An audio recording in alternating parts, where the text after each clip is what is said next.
안녕하세요. 정수환입니다. 주식과외 일터 오늘도 SK증권 영업부 조성호 부장과 함께합니다. 어서 오세요. 네, 안녕하세요. 네, 오늘도 어김없이 전일시장 리뷰하면서 오늘장 전략 힌트 체크해보도록 하겠습니다. 일단 상승 출발했던 전일 시장인데요. 계속해서 시장을 무겁게 하는 재료가 등장하고 있습니다.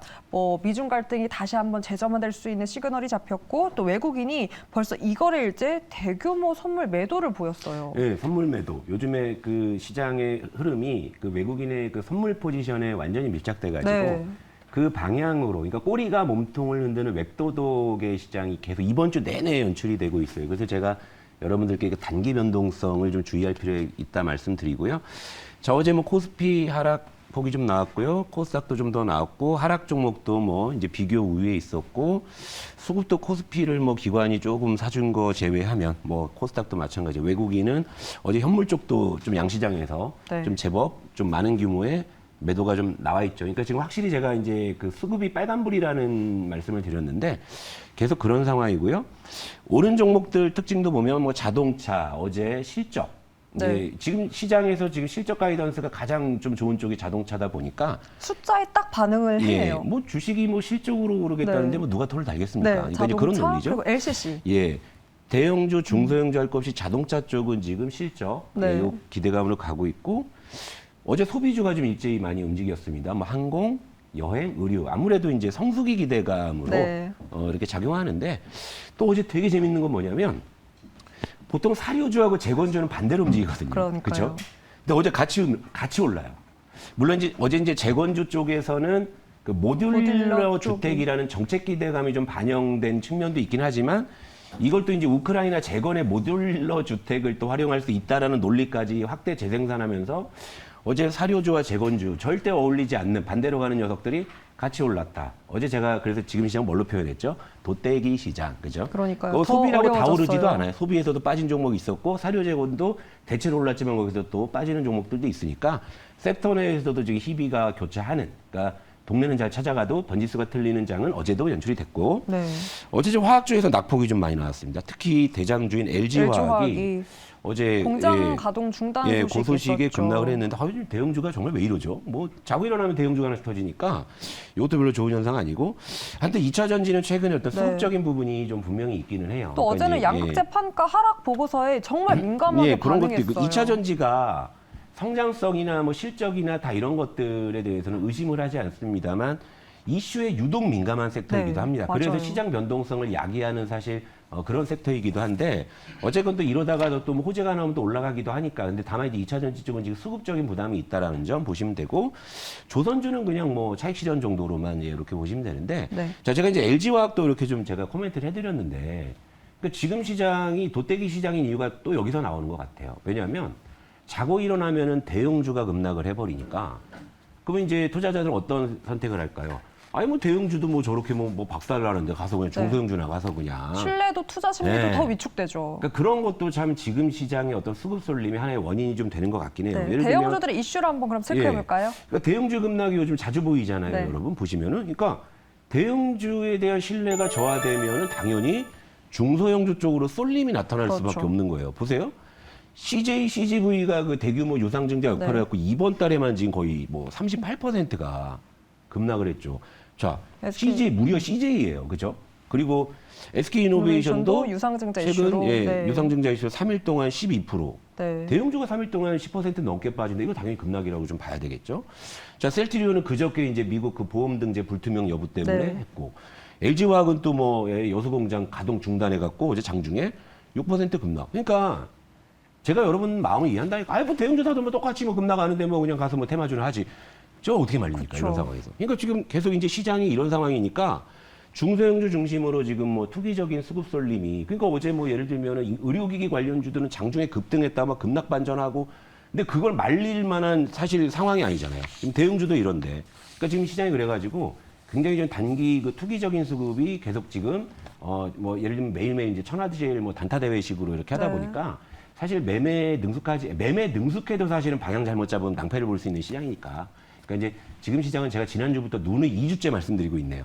조심해서 나쁠 건 없는 네. 시장이다. 이렇게 해서 정리해 볼게요. 네. 오히려 종목에 집중해야 하는 시장이기 때문에 오히려 그 대응이 어렵다면 쉬어가는 게 방법일 수 있다라는 계속해서 투자 철학 이어가고 있는데요. 그렇다면 그걸 반영해서 우리가 또 1타픽을 했었잖아요. 예, 그 예. 포트를 한번 점검해 보도록 오늘 하겠습니다. 포트하고 뭐 시황 한번 싹 이렇게 뭐 정리해서 네. 왜 별로 할 얘기도 없어요. 뭐 시장 열려봐야 뭐 내일 할 얘기가 있나 모르겠는데 오늘 이제 포트 우리 지금 두 종목만 남았잖아요. 깔끔합니다. 네, 깔끔하게. 그러니까 가볍게 해두고 지켜보자. 이제 오늘 요 이제 소제목이 그건데 뭐 TLB 아니었으면 사실 우리 포트도 참 고전했을 그렇죠. 텐데 DDR5가 예. 정말 잘 가졌어요. 이 작은 동생 하나가 지금 뭐 다 네. 지금 뭐 계좌를 견인하는 뭐 이런 상황이고 어제는 또 메리츠증권에서 TLB 목표 주가를 높였더라고요. 예, 뭐 높였는데 이제 근데 어제는 이제 살짝 좀 하락을 네, 했습니다만 그래도 어제 종가 기준으로도 여전히 그래도 여전히 수익 중입니다. 35%의 수익을 지금 뭐 기록을 하고 있고 뭐 고려아연은 뭐 좀 중장기로 느긋하게 보시라고 네. 뭐 누차 말씀을 드리는 건데 오늘은 이 두 종목에 대해서 제가 조금 더 디테일하게 가격 전략까지 좀 해드릴 테니까 오. 여러분들 일단 좀 적으세요. 예, 네. 적으시고 까먹지 마시고. 드디어 디테일한 전략이 예, TLB, 나오네요. TLB. TLB부터 점검해 보도록 물론 하겠습니다. 이제 저는 여전히 뭐 시장을 윗방향을 보고 있고 또 그렇게 되기를 원하는 사람입니다만 네, 항상 TLB 차트와 우리가 함께 볼까요? 우리가 이제 한쪽만 볼 수는 없잖아요. 그러니까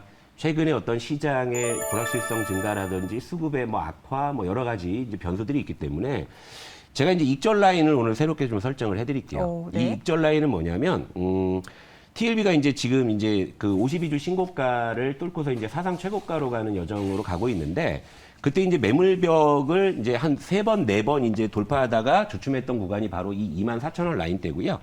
공교롭게도 요 24,000원 라인대가 지금 21선이 딱 위치하고 있는 추세선이 위치하고 있는 상황입니다. 그러니까 제가 이제 목표가는 TLB가 3만 원을 돌파해서 안착을 한다면 그냥 내친김에 사상 최고가 까지 가보자라고. 38,050원 제가 말씀드렸잖아요. 네. 그러니까 아직은 더 높은 곳을 보고는 있어요. 하지만 그렇다고 해서 우리가 바라는 대로 다 되는 건 아니잖아요. 그러니까 더 높은 곳을 여전히 보고는 있지만 우리 밥그릇은 챙겨놓자라는 어느 의미에서 정도 수익은 확보를 예, 해놓자. 익절 라인을 제가 그래서 24,000원 구간으로 제시해 드릴게요. 왜냐하면 24,000원을 만약에 얘가 깨고 내려오게 되면 앞에 그 엄청나게 힘겹게 뚫었던 매물대를 다시 도로 내주고 내려가는 거잖아요. 그것은 TLB 개별 종목의 추세도 무너졌다는 걸 의미하지만 아마 그렇게 된다면 시장도 지금보다 많이 안 좋아졌을 겁니다. 그렇죠. 그러니까 이제 그런 관점에서 익절 라인 24,000원 그리고 목표가는 3만 원 안착 시에 뭐 내친김에 사상 최고가 네. 이렇게 해서 좀 TLB 말씀을 좀 드리도록 하고 네, 익절 라인 24,000원 구간이고요. 이 3만 원 돌파 후 안착한다면 목표 주가는 사상 최고가인 38,050원 구간을 네, 전략 함께 제시해 봤습니다.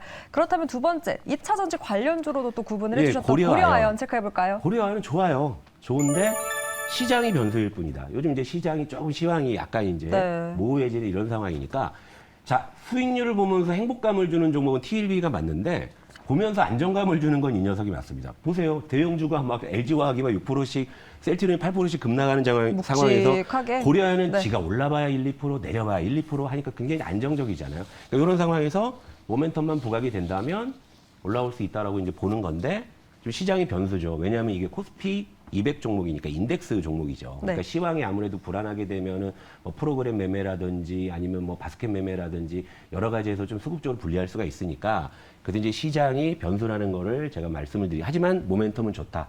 2차 전지, 그죠? 리사이클 있죠? 거기다가 플러스 알파 경영권 문제 경영권 있죠? 문제. 가격 좋죠, 그죠? 네. 이런 관점에서 고려 말씀드리는데 요거는 일단 뭐 목표 가격은 뭐 아직은 뭐 시작도 안 한 종목이니까 뭐 설정은 안 해드리지만 리스크 관리 구간 45만 5천 원에서 46만 5천 원 구간 이게 언제냐면 어제 종가가 이제 요 부분이에요. 근데 네. 이제 이전 저점보다도 아래에 아래. 있습니다. 예, 아래에 있으니까 상당히 좀 여유로운 좀 구간을 설정해 드리니 그래봐야 마이너스 5에서 7%예요. 그러니까 45만 5천에서 46만 5천 원 구간이 위협받는다면 그때 이제 리스크 관리를 염두에 두시면 나머지 올라갈 때는 그냥 냅둬 보자. 이런 관점에서 고려아연 또 한 번 더 리뷰해 드리도록 하겠습니다. 네, 고려아연은 조금 더 긴 호흡으로 하지만 필수적으로 이 리스크 관리 밴드 꼭 체크해 보시길 바랍니다. 이렇게 TLB와 고려아연까지 점검해봤고요. 어제 사실 시장 전략 점검하면서 7월 둘째 주까지는 체크해 볼 사항들이 많다라고 해주셨는데 그중 하나가 수급이었어요. 이제 시장을 잠깐 보면은 이제 네. 여러분 이제 앞으로 이제 시장이 돌아설 수 있는 힌트를 우리가 찾자라는 거예요. 네. 6월에 변심한 외국인. 자, 올해 12조 4천억을 여전히 고간에 채워놓고 있죠. 6월 현재 9,500억으로 순매도 전환을 했는데 요 6월 19일 요 이후에만 1조 6천억. 근데 6월 19일이 공교롭게 언제였냐면 미중 해빙 무드가 수면 위로 떠올랐을 때. 그럼 다시 갈등이 재점화됐으면 시장이 조금 더 올라올 수 있을까요? 그러니까 그 부분을 요 다음에 IT로 봐드릴게요. 네, IT로 IT가 넘어가서 한번 결국에는 체크해 보도록 여기서 이제 하겠습니다. 역시 IT가 지금 현재로서 시장의 열쇠를 잡고 있다. 자, IT는 수급상 아직 괜찮아요. 올해 전기전자 그러네요. 15조 8천억, 6월 현재에도 1조 4,800억. 그런데 6월 19일 이후에 주춤한 거예요. 아무래도 이제 그 영향이 있다라고 봐야 되는 거죠. 근데 간밤에 어떤 뉴스가 들렸죠? 엔비디아를 통해서 AI 네. 반도체의 수출 규제, 제재를 물론 다시 중국을 한번. 겨냥했다라는 네, 뭐 네, 그런 이제 그렇죠. 해석이죠. 그러니까 요게 다시 이제 미중 갈등의 재점하다라고 만약에 본다면 여기서 만약에 이제 IT 쪽에 다시금 외국인의 수급이 개선이 그럴 된다면 수 있겠네요. 그동안의 외국인의 매도는 역시 미중 해빙 무드가 맞았던 거고 만약에 그럼에도 불구하고 전기전자의 수급이 지금보다 나빠진다 아니면 코스피의 수급이 나빠진다 하면 이건 다른 이유가 있을 수 있다. 요 두 가지 포인트가 있는 거예요. 그러니까 오늘은 IT의 수급을 체크하시는 거 굉장히 좀 중요하다. 이렇게 말씀을 드리고 네. 그리고 또 이제 요 섹터를 한번 봐야 될 것 같아요. 운수 네. 장비. 네. 요걸 수급이 오히려 6월 19일 이후에 더 좋아졌네요. 실적되네. 그러니까 아무리 시장이 돗대기 시장이고 질서가 없고 정신이 없어도 숫자에는 그러니까 확실하게 주식이 반응하네요. 실적으로 오른다는 데에 대해서 이구동성 톨 달지 않는다라는 거죠. 조선, 자동차 그죠? 자, 6월 현재 오히려 6월 19일 이후에 코스피 팔고 전기전자 주춤할 때 운수장비 쪽은 매수가 자동차 늘었다. 쪽. 그러니까 네, 네. 단기적으로는 운수장비 쪽이 여러분들이 내가 오늘 좀 뭘 해야 되겠다 싶을 때는 가장 좀 유효한 섹터가 아닌가 이렇게 보는 거고요. 안 되면 뭐 전반적으로 좀 가볍게 두고 좀 시장을 지켜보자 주인데 예를 들면 이제 앞으로 이제 그러면은 이제 메뉴판을 저는 뭘로 보고 있느냐까지 좀 네, 말씀드리고 하반기 섹터별 전략도 한번 간략하게 짚어보도록 하겠습니다. 일단 IT 2차 전지는 필수 과목이에요. 시장이 오르나 내리나 IT 2차 전지는 우리가 버릴 수가 없는 거죠. 네. 내가 주식 투자를 그냥 이제 그만하겠다? 버리면 되죠. 근데 주식을 하겠다 그러면 어쩔 수 없이 필수 과목으로 갖고 있는 거죠. 뭐 오르면 좋고 내리면 어쩔 수 없고. 그러니까 요거는 뭐 보유한다는데 거기서 플러스 알파로 뭘 하느냐인데 조선해운 같은 경우에는 최근에 추세가 이제 계속 살아나고 있는 상황이죠. 자동차는 수급 및 추세에다가 지금 실적 기대감 올라오고 있죠. 요 두 섹터가 지금 계속 추세가 좋은 상황이고, 자 제약 쪽이 어쨌건 셀트리온의 그 충격에도 불구하고 전체적으로 이렇게 손잡고 내려가진 않았단 말이에요. 개별적인 흐름이 나오죠. 가격 메리트와 개별 이슈 뭐 이런 것들 그리고 뭐 집중호가 오니까 뭐 수인성 전염병이나 이런 것들 뭐 테마가 좀 불려질 수 있고요. 개별 그리고 또 테마는 테마죠. 사실 많아요. 뭐 사료주 있고 재건주 있고 뭐 많잖아요.